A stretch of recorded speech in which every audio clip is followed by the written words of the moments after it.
परोवेति गणना लघु चेतसाम उदार चरित्रनामा तू वसुदैव कुटुंबकम। अर्थात यह मेरा अपना है, यह पराया है, ऐसी सोच रखने वाले संकुचित मानसिकता के व्यक्ति होते हैं। उदार चरित्र और उदार हृदय के व्यक्तियों के लिए तो पूरी वसुधा ही एक कुटुंब है। अर्थात ये पृथ्वी, इस पृथ्वी पर स्थापित और विराजमान, चाहे वो पर्वत हो, नदियां हो, वन हो, पशु पक्षी हो, कोई भी प्राणी हो, ये समस्त वसुधा एक कुटुंब है, एक परिवार है। और मैं भी उस परिवार का एक अंग होने के नाते उन सभी से वही संबंध रखता हूँ जो कि एक परिवार के लोग आपस में रखते हैं। यानी कि किसी एक की पीड़ा हम सब की पीड़ा है।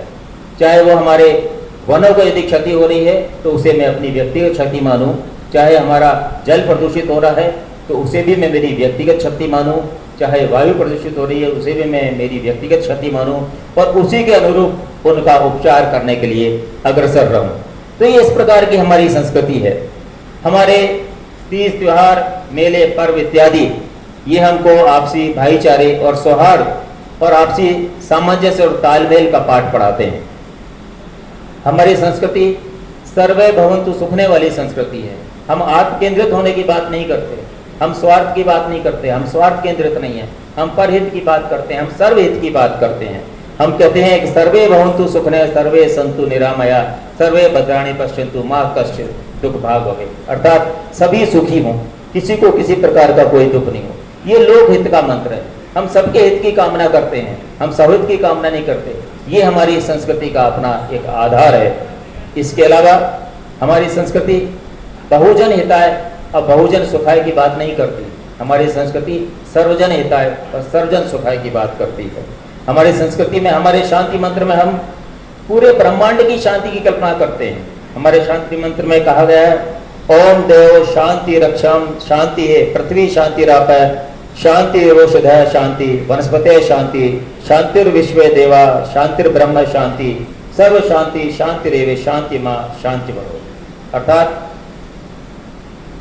शांति कीजिए प्रभु त्रिभुवन में, जल में, थल में और गगन में, अंतरिक्ष में, अग्नि पवन में, औषधि वनस्पति वन उपवन में, सकल विश्व में, अवचेतन में, शांति राष्ट्र निर्माण, सृजन नगर ग्राम और भवन में, जीव मात्र के तन मन और जगत के हो कण कण में। इस तरह से हमारी संस्कृति सर्वजन हिताय और सर्वजन सुखाय की बात करती है। बहुजन हिताय और बहुजन सुखाय की बात नहीं करती, बल्कि सर्वजन हिताय सर्वजन सुखाय की बात करती है। हम हमारी संस्कृति में हमारे पर्यावरण की दृष्टि से हम देखें तो हम पेड़ पौधों वृक्षों की भी पूजा करते हैं, नदियों की भी उपासना करते हैं। ये हमारी उपासना पेड़ पौधों के प्रति, नदियों के प्रति उपासना एक तरह से पर्यावरण संरक्षण का संदेश देती है। हमारे शास्त्रों में भी लिखा गया है इसी तरह से। हम चाहे वो तुलसी के पौधे को पानी दें, चाहे पीपल के पौधे को पानी दें, चाहे तुलसी की पूजा करें या पीपल की पूजा करें, चाहे नदियों की हम पूजा करें, ये सब क्योंकि हमारा ये जो शरीर है, हमारा जो भौतिक शरीर है, पंचभूत तत्वों से मिलकर बना है, पृथ्वी जल वायु अग्नि और आकाश। तो हमारी ये सभी तत्व हमारे लिए पूजनीय है, क्योंकि यदि ये तत्व सही नहीं रहे तो हमारा शरीर भी सही नहीं रहेगा, आगे आने वाली संतति भी सही नहीं रहेगी। हमारी संस्कृति में भेदभाव और ऊंच नीच का कोई स्थान नहीं है किसी प्रकार का। हम रामायण के प्रसंग में देखें तो चाहे वो केवट का प्रसंग हो, चाहे निषाद राज गुरु का प्रसंग हो, चाहे वो शबरी का प्रसंग हो, वह किसी प्रकार की कोई ऊंच नीच की बात नहीं की गई है।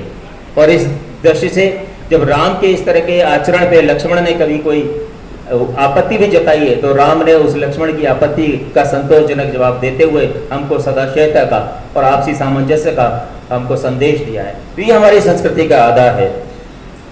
इसके अलावा हम जब वन और पर्यावरण की बात करते हैं तो हमारे दुर्गा सप्तशती में कहा गया है, यावत् भूमंडलम दत्ते शशल वन कारणम तावत्सी मेदिन्याम संतति पुत्र पौध की। अर्थात जब तक हमारे भूमंडल पर पर्वतों और नदियों का अस्तित्व है, यानी कि जब तक हमारे पर्वत वन और नदियां ये सुरक्षित हैं, तब तक ये पृथ्वी आगे आने वाली संततियों का भरण पोषण भली भांति करती रहेगी।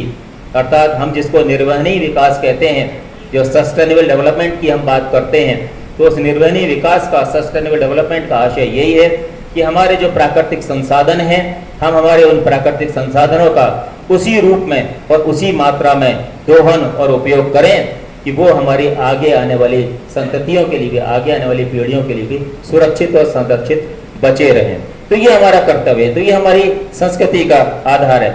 इसके अलावा हमारी संस्कृति कभी भी अधिकार प्रधान नहीं रही, हमेशा कर्तव्य प्रधान संस्कृति रही है। आज हम देखते हैं सभी तरफ अधिकार के लिए संघर्ष होता है, लोग अपने अधिकार के लिए तो बड़े सजग होते हैं, जरा सा अधिकार पे कुठारघात होते ही अपने अधिकार के लिए वो चाहे न्यायालय की भी शरण लेनी पड़े तो लेने को तैयार होते हैं। कई बार व्यक्तिगत स्तर पे भी संघर्ष की स्थिति आ जाती है, लेकिन अपने कर्तव्यों से हम विमुख होते जा रहे हैं। जबकि हमको ये ध्यान में रखना चाहिए कि अधिकार और कर्तव्य ये एक ही सिक्के के दो पहलू हैं। यदि हम अधिकार के प्रति सजग हैं तो हमारे अधिकार तभी प्रशस्त होंगे जब हम हमारे कर्तव्यों के प्रति समर्पित रहें। यदि कोई एक व्यक्ति अपने कर्तव्यों की अवहेलना करता है तो उसी क्षण वो किसी दूसरे व्यक्ति के अधिकारों का हनन कर रहा होता है। उदाहरण के तौर पे हम कहें कि यदि एक चिकित्सक अपने चिकित्सकीय दायित्व का ईमानदारी से निष्ठापूर्वक निर्वहन नहीं करता तो कहीं ना कहीं वो रोगियों के अधिकारों का हनन कर रहा होता है। एक शिक्षक यदि अपने अध्यापन कार्य में किसी प्रकार की कोई कमी रखता है तो निश्चित रूप से वो विद्यार्थियों के अधिकारों का हनन कर रहा होता है। एक अधिकारी यदि अपने कर्तव्यों का भली भांति प्रयोग नहीं कर रहा होता है तो वो कहीं ना कहीं आम नागरिकों या अपने अधीनस्थों के अधिकारों का हनन कर रहा होता है। तो अधिकार और कर्तव्य दोनों एक दूसरे से जुड़े हुए हैं। हम हमारे अधिकारों के लिए अधिकृत तभी हो सकते हैं जब हमारे कर्तव्यों का पालन, हम कर्तव्यों का निर्वहन निष्ठापूर्वक करें। हमारे संविधान में भी, जहाँ संविधान के भाग 3 में अनुच्छेद 12 से लेकर अनुच्छेद 36 तक पूरे 24 अनुच्छेदों में अधिकारों का उल्लेख किया गया है, तो वहीं उसी संविधान में अनुच्छेद 51 का के अंतर्गत मौलिक कर्तव्यों का भी उल्लेख किया गया है। तो हमारे वो कर्तव्य हमारे राष्ट्र के प्रति भी हैं, हमारी संस्कृति के प्रति भी हैं, हमारे पर्यावरण के प्रति भी हैं, हमारी ऐतिहासिक धरोहरों के प्रति भी हैं। वो सारे कर्तव्य हम उनका निर्वहन करें तभी हम हमारे उन अधिकारों के प्रति हम अधिकृत हो सकते हैं या हमारे अधिकारों को हम मांगने के लिए अधिकृत हो सकते हैं। जब कर्तव्य प्रधान की मैं बात कर रहा हूं, हमारे शास्त्रों में राजकीय दायित्वों को भी राजधर्म का नाम दिया गया है। और धर्म का आशय यहाँ किसी उपासना या पूजा पाठ की पद्धति से नहीं है, धर्म को कर्म से जोड़ा गया है और राजा को उस धर्म के अधीन ही माना गया है। अर्थात जो राजा के राजकीय दायित्व हैं वो राजा का धर्म है, और यदि राजा और राजकीय दायित्वों का निष्ठापूर्वक निर्वहन करता है तभी तक वो राजपद पर आसीन होने के लिए अधिकृत है, अन्यथा ये धर्म ही उसे नष्ट कर देगा। यदि वो अपने कर्तव्यों का भली भांति निर्वहन नहीं करता है, हम देखते हैं चाहे वो धर्म की जो व्याख्या की गई है कि जो धारण करे वो धर्म है, अर्थात किसी भी तत्व, किसी भी पदार्थ का जो मूलभूत गुण है, जो स्वाभाविक गुण है, वही उसका धर्म है। जिस तरह से वायु का धर्म है बहना, जल का धर्म है शीतलता पहुंचाना, यदि वायु बह नहीं रही है, स्थिर हो गई है, इसका मतलब वो अपने स्वाभाविक स्वभाव के विपरीत आचरण कर रही है, अर्थात उसमें कोई ना कोई विकार आ गया है, उसमें कोई विकृति आ गई है, इसलिए वो अपने धर्म से विमुख हो रही है। जल यदि शीतलता नहीं पहुंचाता, शीतलता पहुंचाने के स्थान पर उष्णता प्रदान करता है, इसका मतलब जल अपने स्वाभाविक गुण धर्म से विमुख हो गया है, उसमें कोई विकृति आ गई है। विष्णु पुराण हो, चाहे शिव पुराण हो, चाहे गरुड़ पुराण हो, सब जगह इसी बात का उल्लेख किया गया है कि धर्म का अर्थ कर्म से है। हम जब कृष्ण और अर्जुन के संवाद की बात करें, जो युद्ध क्षेत्र में कुरुक्षेत्र में कृष्ण और अर्जुन के मध्य संवाद हुआ, जिसको हम गीता के नाम से जानते हैं, उसमें भी कर्मण्येवाधिकारस्ते मा फलेषु कदाचन की बात की गई है। जब अर्जुन किंग कर्तव्य मूढ़ हो रहा था, वो कह रहा था कि हे कृष्ण, मेरे सामने मेरे बंधु बांधव हैं, मेरे परिजन हैं, ये मेरे सभी सगे संबंधी हैं, इनके ऊपर मैं प्रहार कैसे करूं, इन पर वार कैसे करूं, इनका वध कैसे करूं।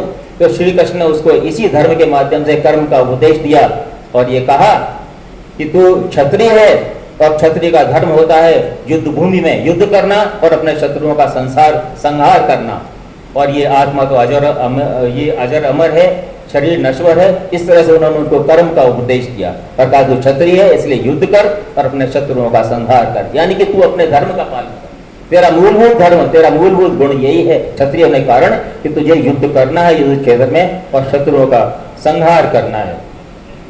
फिर हमारी संस्कृति में सद्गुणों को भी महत्व दिया गया है कि हम सद्गुणों से जो भी हमारी नकारात्मकता है उनका हम त्याग करें और हम सद्गुणों से, क्योंकि हमेशा सद्गुण की ही पूजा होती है, सद्गुण का ही सम्मान होता है। हमारी संस्कृति के कुछ पात्र हैं, उन्हें हम देखें, जब हम बात करते हैं रामायण काल की, तो राम है एक तरफ रावण है, तो सम्मानी कौन बना? राम बने। क्यों? अपने सद्गुणों के कारण। और रावण सम्मानी नहीं बना, रावण का नाम कोई भी सम्मान से नहीं लेता। क्यों? अपने दुर्गुणों के कारण। इसी तरह से महाभारत काल की हम बात करें तो युधिष्ठिर है और दुर्योधन है, तो इसमें सम्मान का बात है, युधिष्ठिर बने, दुर्योधन नहीं, क्योंकि वही सद्गुणों का अंतर था। तो सद्गुण युक्त है वही सम्मानी होगा, वही सबका प्रिय होगा। और कहा भी गया है, ये न विद्या तपो न ध्यानम ज्ञानम न शीलम गुणो न धर्म ते मृत्यु लोके भूमि भार भूता मनुष्य रूपेण मृगाश्चरन्ति। अर्थात जिनके पास न तप है, न ध्यान है, न ज्ञान है, न गुण है, न शील है, न धर्म है, ऐसे मनुष्य इस पृथ्वी पर भार के समान है, क्योंकि उन्होंने जन्म मनुष्य के रूप में लिया है। उनका शरीर तो मनुष्य के रूप में है, लेकिन उनका आचरण पशुओं के समान है। मनुष्य रूपेण मृगाश्चरन्ति। इसलिए हमेशा सद्गुण की ही पूजा होती है, सद्गुण ही हमें धारण करना चाहिए। तो ये सारी चीजें जो अभी जिन बिंदुओं की मैंने चर्चा की, ये सब हमारी संस्कृति के आधार हैं और हमारी संस्कृति के आधारभूत तत्वों पर हमको गर्व करना चाहिए। ये हमारे लिए गर्व के विषय हैं। लेकिन विडंबना ये है कि हम खासतौर से आज की नई पीढ़ी इन सारी मूलभूत जो हमारे मूल्य हैं, सांस्कृतिक मूल्य हैं, इन सांस्कृतिक मूल्यों से कहीं कुछ अंशों में विमुख होती जा रही है। और यही हमारे वर्तमान सांस्कृतिक ह्रास और सामाजिक ह्रास का कारण है। तो हम हमारे उन सांस्कृतिक मूल्यों को पहचानें, उन सांस्कृतिक मूल्यों को हम धारण करें, उन सांस्कृतिक मूल्यों के अनुसार आचरण करें। तो निश्चित रूप से भारत जो कि निरंतर अभी प्रगति पंथ पर अग्रसर है, निश्चित रूप से एक दिन विश्व गुरु बनेगा। और हमारी यही संस्कृति जो हमें किसी समय विश्व गुरु का दर्जा दिलाती थी, यही संस्कृति हमको पुनः विश्व गुरु का दर्जा दिलाएगी। इन्हीं शब्दों के साथ मैं अपनी वाणी को फिलहाल यहीं अल्प विराम देता हूँ। और आप सबने यहाँ मुझे बुलाया और मुझे बोलने का अवसर दिया, मेरा सम्मान किया, इसके लिए आप सभी का बहुत बहुत हार्दिक आभार। धन्यवाद।